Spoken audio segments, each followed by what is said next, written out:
चलिए आगे क्वेश्चन देखते हैं। देखिए क्या कह रहा है कि डीसी जनरेटर को कहा जाता है, डीसी जनरेटर को कहा जाता है।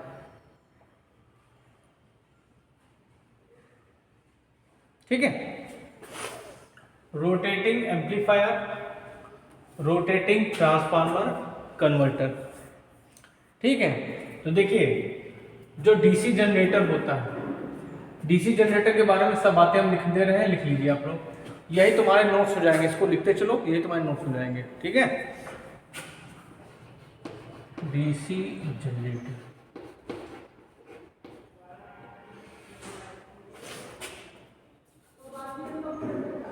ये आपका डीसी जनरेटर क्या है, डीसी जनरेटर।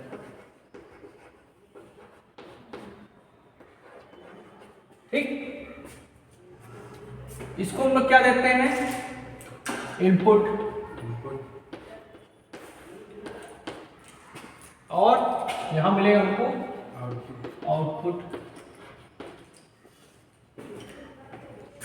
इनपुट में हम लोग क्या देते हैं, मैकेनिकल एनर्जी देते हैं, मैकेनिकल एनर्जी,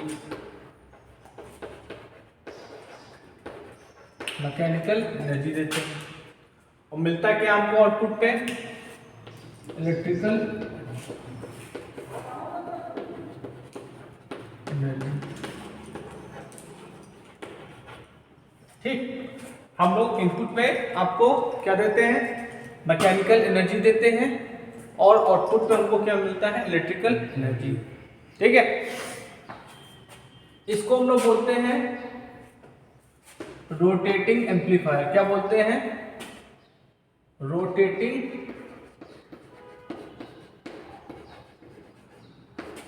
एम्पलीफायर।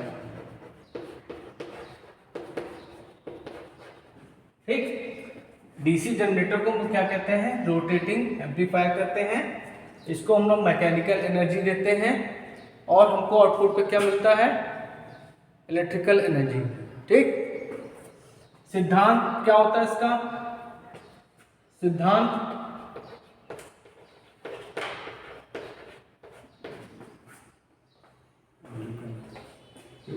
तुम क्या कर रहे हो, सिद्धांत फैराडे फैराडे फैराडे का Faraday's electro magnetic induction, magnetic induction, Faraday के इलेक्ट्रोमैग्नेटिक इंडक्शन पे ये कार्य करता है। ठीक, क्या होता है formula, E equal to minus N D phi by D T. ठीक, ठीक है, लिखो देना। भूल गए घर में ऐसा हमने क्या पढ़ी थी। अब देखिए अगला क्वेश्चन देखते हैं। ये क्या कह रहा है भाई साहब, डीसी जनरेटर के मुख्य भाग है, योक है, आर्मेचर है, कम्यूटेटर है, और है। ये योक, योक क्या होता है,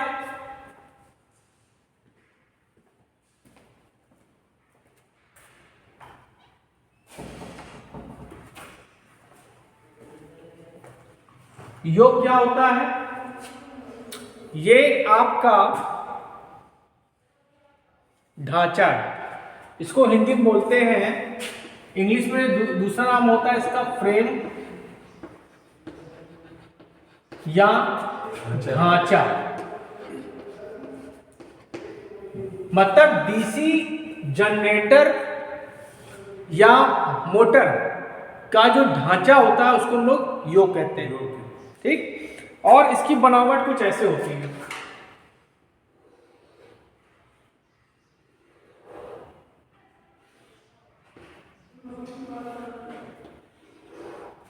इसकी कुछ बनावट ऐसे होती है। ठीक, कुछ ऐसे प्रकार की बनावट होती है। इसके अंदर क्या होता है, सारे पार्ट जो है स्टेबल किए जाते हैं। इसके अंदर जो है डीसी मशीन के सारे पार्ट्स होते हैं इसी के अंदर रखे जाते हैं। ठीक है। अच्छा, इसकी बनावट ऐसे हो गई। और इसका निर्माण किससे होता है? छोटी मशीनों के लिए, छोटी मशीन के लिए कास्ट आयरन, बड़े मशीन के लिए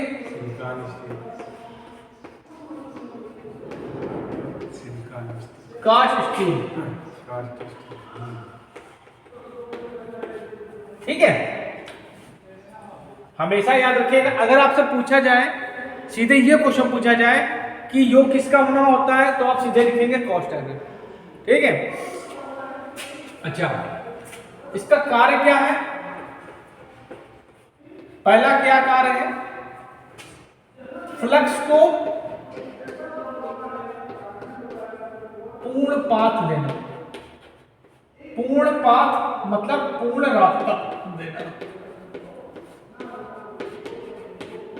ठीक है, लो रिएक्टेंस का एक रास्ता देना। दूसरा कार्य क्या है? इसको सभी भागों को धारण करना। सभी भागों को धारण करना। सभी भागों को धारण करना। दूसरा, यांत्रिक सुरक्षा प्रदान करना। यांत्रिक सुरक्षा प्रदान करना। सुरक्षा प्रदान करना। ठीक है। इसमें आंसर क्या हो जाएगा? योग भी होता है, आर्मेचर भी होता है, कम्यूटेटर भी होता है, पोल शू भी होता है। ये सब क्या है? आपके डीसी जनरेटर के पार्ट्स है। तो इसमें आंसर क्या हो जाएगा? ऑल। ठीक, योग के बारे में लिख लो, उसके बाद तुमको आर्मेचर के बारे में हम बताते हैं।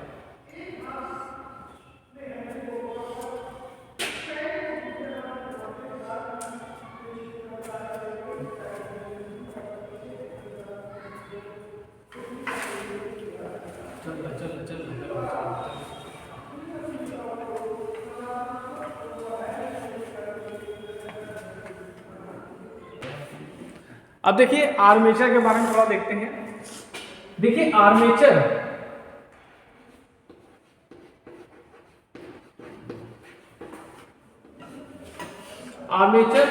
क्या होता है?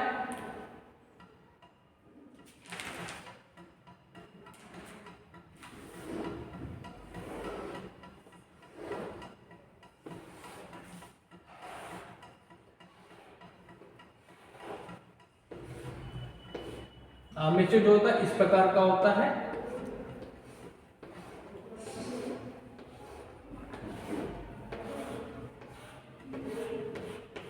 ठीक, आर्मेचर इस प्रकार का होता है। ठीक है, ये क्या होता है? बेलनाकार होता है। क्या होता है? बेलनाकार।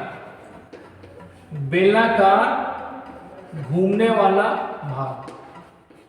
घूमने वाला भाग। ठीक, डीसी जनरेटर का जो घूमने वाला भाग होता है वो आपका आर्मेचर कहलाता है। ठीक है। ठीक है,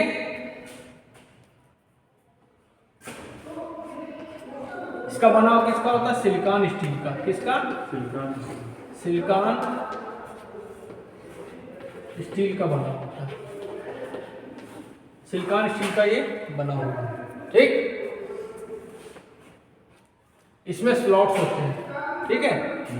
ठीक, और सिलिकॉन पत्तियों की जो थिकनेस होती है वो होती है 0.35 mm to 0.50 mm। ठीक है। ठीक, सिलिकॉन स्टील की। अच्छा,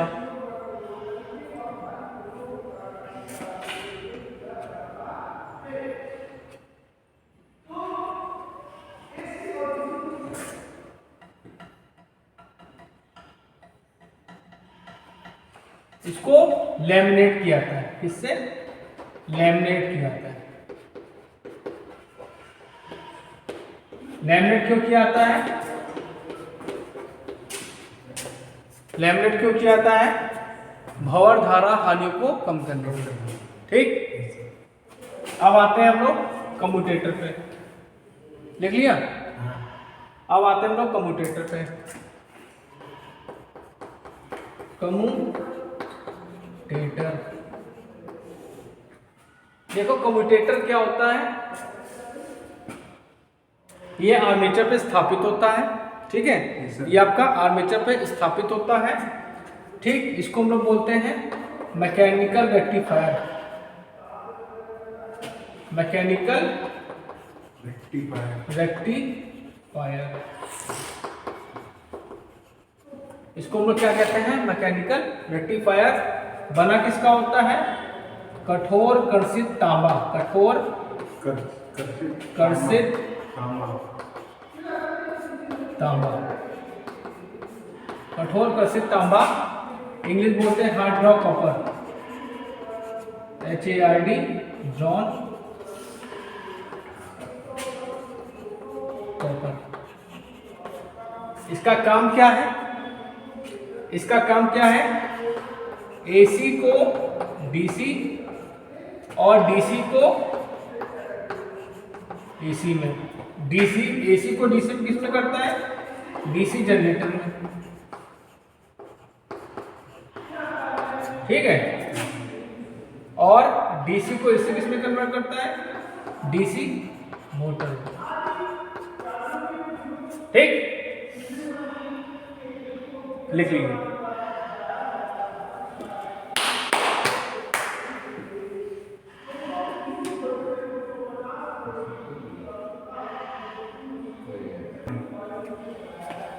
अब देखिए कम्यूटेटर से कनेक्टेड होता है आपका ब्रश।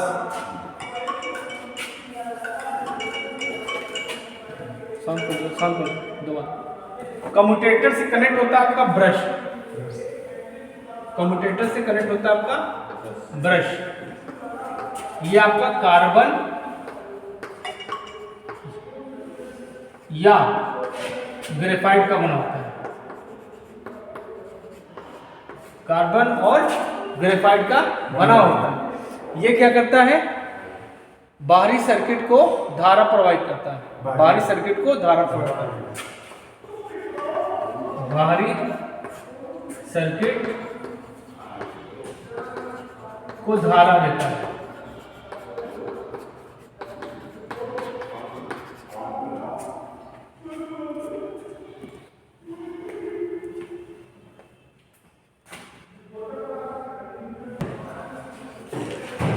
चलिए, बहुत इंपॉर्टेंट क्वेश्चन है ये आपके CBT एग्जाम में, और अगर आप कंपटीशन की तैयारी कर रहे हैं उसके लिए भी बहुत इंपॉर्टेंट है।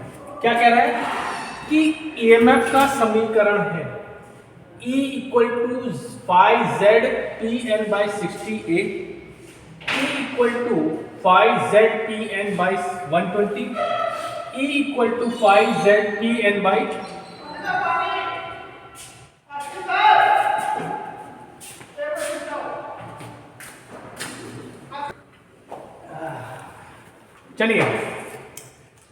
चलिए इस EMF का हम लोग चीरफाड़ कर देते हैं।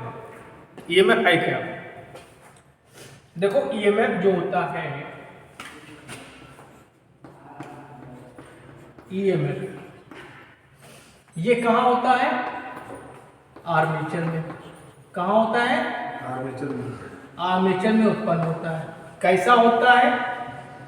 हमेशा AC होता है।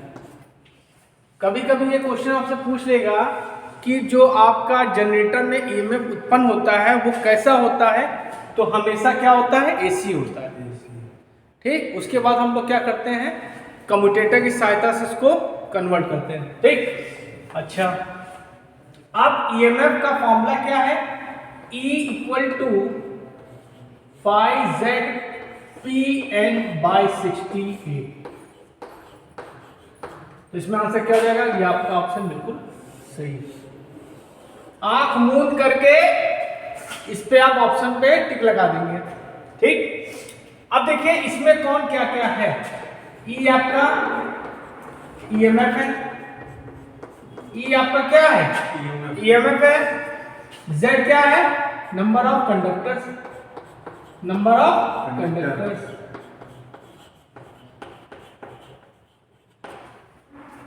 P क्या है, number of poles, number of poles, N क्या है, speed of armature, speed of armature,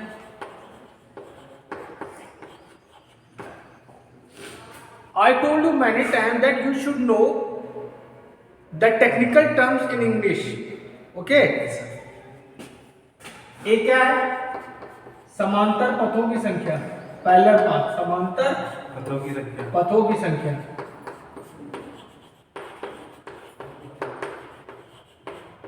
ठीक। अब देखो, एक होती है आपकी लैप बाइंडिंग, क्या होती है, लैप बाइंडिंग, लैप बाइंडिंग, ठीक। लैप बाइंडिंग क्यों यूज करते हैं, मोर करंट के लिए, मोर करंट के लिए हम लोग लैप बाइंडिंग का प्रयोग करते हैं, और लेस वोल्टेज,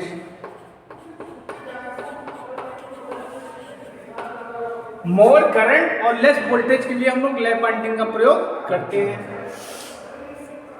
अच्छा, लैप बाइंडिंग में A बराबर क्या होता है, P होता है, A बराबर P होता है, लैप बाइंडिंग में A बराबर P होता है। तो यहाँ पे EMF इक्वल टू क्या हो जाएगा, यहाँ पे A बराबर P है, तो A और P क्या हो जाएंगे, कैंसिल हो जाएंगे, तो इसमें जो EMF बनेगा वो क्या होगा, 5ZN/60, ये आपका EMF होगा, ठीक।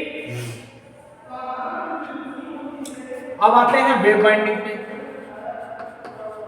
किस पे आओगे, वेव बाइंडिंग पे। वेव बाइंडिंग, मोर वोल्टेज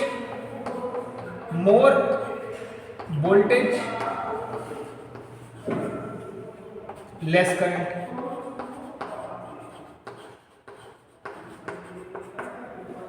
मोर वोल्टेज और लेस करंट के लिए हम लोग वेव बाइंडिंग का प्रयोग करते हैं, ठीक है। अब इसमें क्या होता है, A बराबर 2 होते हैं, समांतर पथ आपके कितने होते हैं, 2 होते हैं, तो यहाँ पे EMF का फॉर्मूला क्या हो जाएगा, इस EMF को हमने बोल दिया EP लैप बाइंडिंग का, और यहाँ पे जो EMF हो जाएगा उसको बोलते हैं EW, ये होता है आपका, तो यहाँ पे 2 रखेंगे तो क्या हो जाएगा, 120 हो जाएगा, तो 5ZPN/120। अब अगर आपसे कोई पूछ ले कि वेव बाइंडिंग और लैप बाइंडिंग EMF में क्या रिलेशन है, तो ये होता है, यहां मैं लिख देता हूं, लिख लो, EMF winding, wave winding EMF equal to P/2 और इंटू E/ ये लैप बाइंडिंग, लिख लो।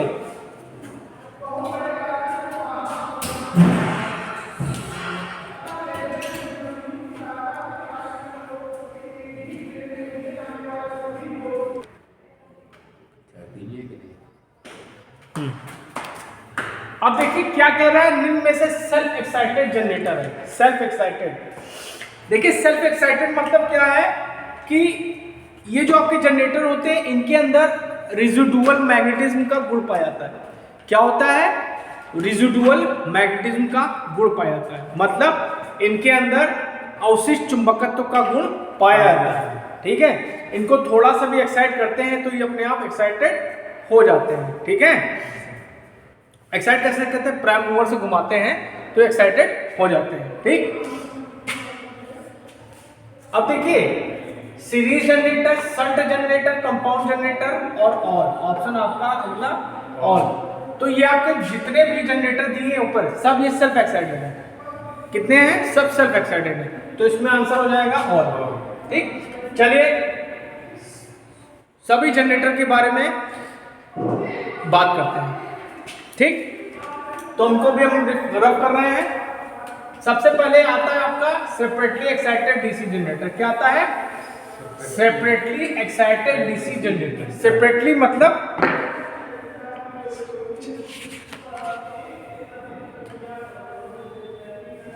उसको बोलते हैं पृथक उत्तेजित जनरेटर। क्या बोलते हैं? पृथक उत्तेजित जनरेटर। ठीक,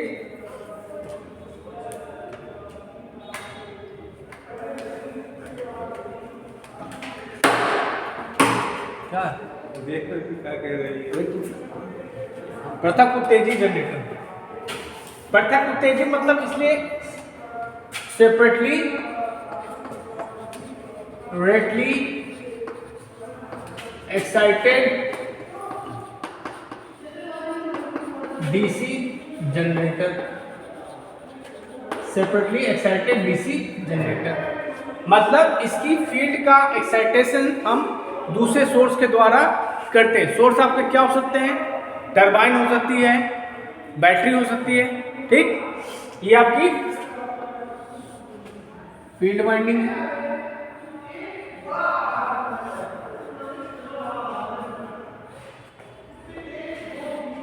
और यहां पे हमने इसको सप्लाई दे दी VF। ये आपका RF हो गया, तो इसमें करंट आपकी IF फ्लो होगी। ये आपका आर्मेचर हो गया।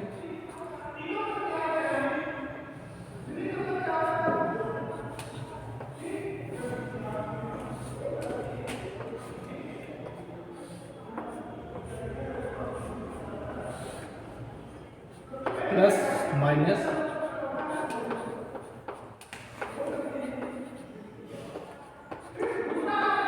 ठीक, ये आपका क्या हो गया?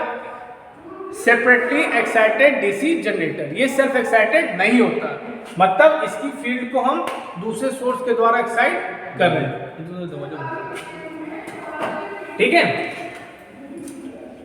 अब ये जो जनरेटर था ये पहले के समय यूज होता था, पहले के समय में यूज होता था। ठीक, और इसको चलाने में खर्चा ज्यादा होता था। खर्चा ज्यादा क्यों? क्योंकि भैया इसको हम एक्साइट करने के लिए दूसरा सोर्स यूज करेंगे तो उससे खर्चा बढ़ जाएगा। तो पहले इसका यूज हम लोग करते थे, लेकिन अब इसका यूज लिमिटेड हो गया है। ठीक है, इसका यूज क्या हो गया? लिमिटेड हो गया है। तो यहां पे जो VF होगा वो क्या होगा? IF RF होगा।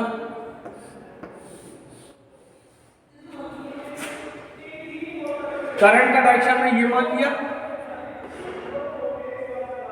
ठीक, तो करंट यहां से एंटर कर रही है,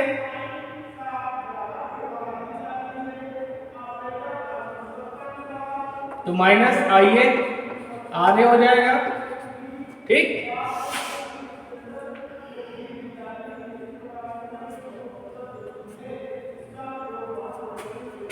plus E plus V equal to 0। So E plus V equal to IA RA। So IA equal to हो जाएगा आपका E plus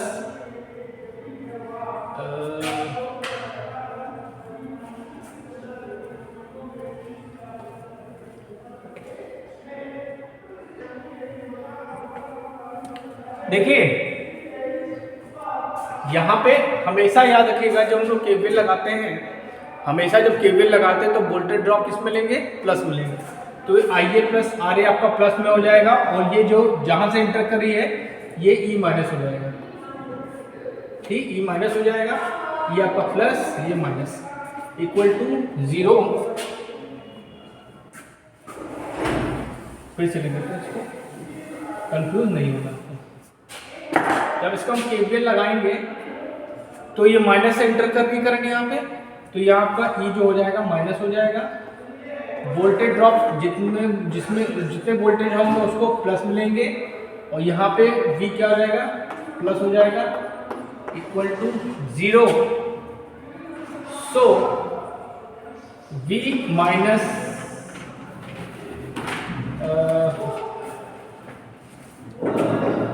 so IA RA equal to इसको इधर ले माइनस में है, प्लस में उधर minus E minus B, so I A equal to हो जाएगा E minus B upon R ए।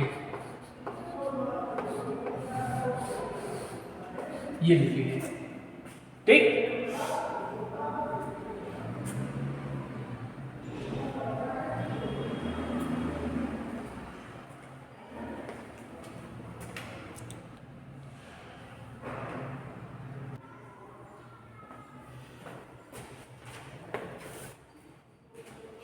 अब देखिए संट के बारे में देखते हैं। संट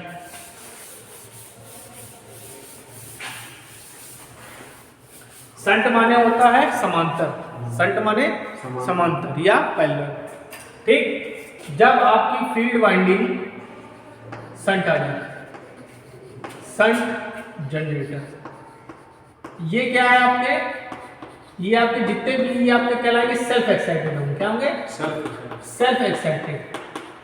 इनके अंदर क्या है, रेजिडुअल मैग्नेटिज्म का गुण पाया जाता है। जब फील्ड वाइंडिंग, ये आपकी फील्ड वाइंडिंग होगी,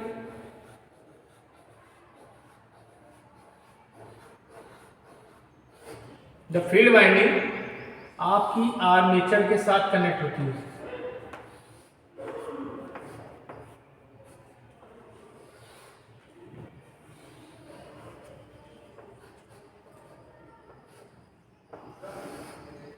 जब फील्ड वाइंडिंग आर्मेचर के साथ समांतर में कनेक्ट होती है, ठीक है, तो उसको बोलते हैं शंट जनरेटर। क्या बोलते हैं उसको, शंट जनरेटर। शंट। इसका रेजिस्टेंस हो जाएगा आपका आर एस एच,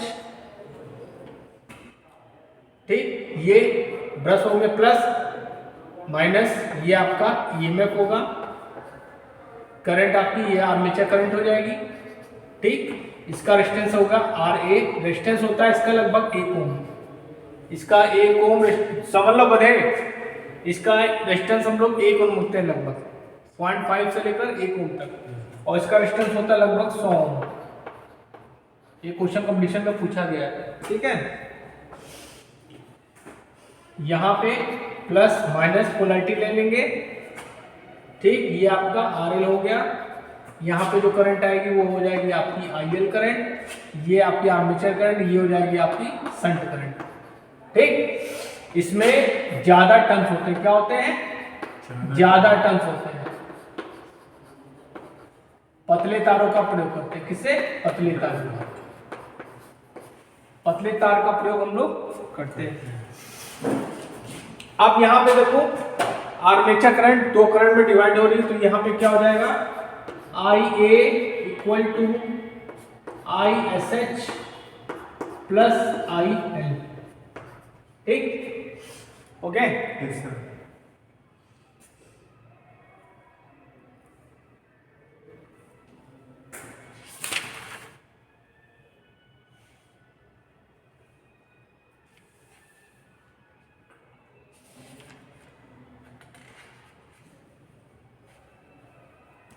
अब यहां पे निकालेंगे इसके लिए, तो करंट का डायरेक्शन में क्या मान लिया, ये मान लिया, तो यहां लगाएंगे माइनस का E plus armature voltage drop I A R A plus V equal to 0, ठीक है।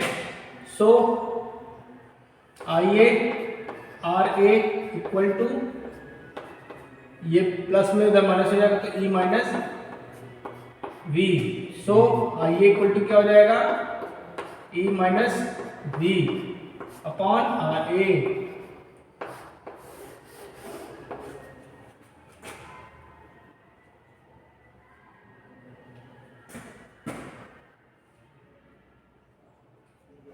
ठीक, अब ध्यान दो, ये जनरेटर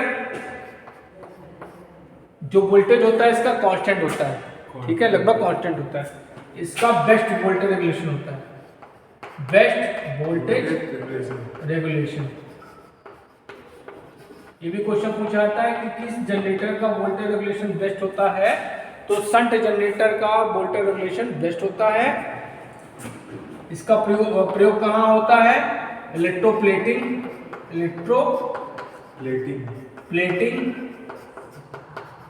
और बैटरी चार्जिंग, बैटरी चार्जिंग,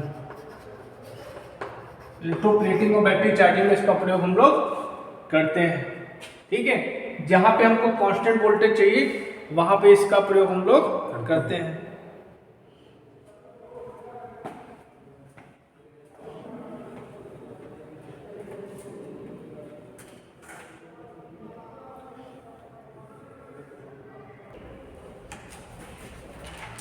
अब देखिए हम देखते हैं सीरीज जनरेटर, इसको देखेंगे सीरीज जनरेटर। ये आपका कौन हो गया, आर्मेचर हो गया।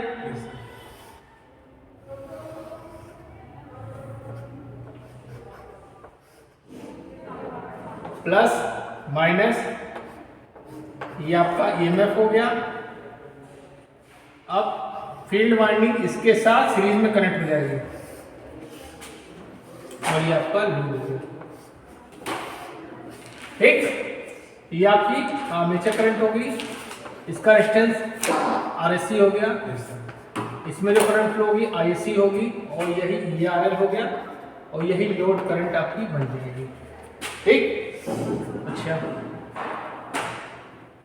अब इसमें क्या होगा, armature current equal to ISC होगी, इक्वल टू आईएल होगी, इक्वल टू आई मान लेते हैं। तीनों करंट क्या होगी, सेम होगी, तीनों करंट सेम होगी। अब इसमें केवीएल लगाएंगे तो minus E plus I A R A plus यहाँ पे I S C R S C plus V equal to 0। So I A R S C plus I S E R S E equal to E minus V। अब देखो यहाँ पे क्या है, armature current series current के बराबर है, तो यहाँ पे हम क्या रख सकते हैं, आर्मेचर करंट रख सकते हैं। तो यहाँ से हमने आई ए कॉमन ले लिया, तो ये हो जाएगा R S C R A plus R S E equal to E minus B हो गया। तो आई इक्वल टू हो जाएगा आपका E minus B upon R A plus R S E. ठीक, अच्छा ये जो जनरेटर है इसका वोल्टेज सबसे खराब होता है, poor voltage regulation, poor voltage regulation, poor voltage regulation होता है इसका। कहाँ यूज होता है, एज अ बूस्टर यूज करते हैं, इसका बूस्टर की तरह इसका प्रयोग हम लोग करते हैं। ठीक, आज के लिए इतना बहुत है, थैंक यू, धन्यवाद।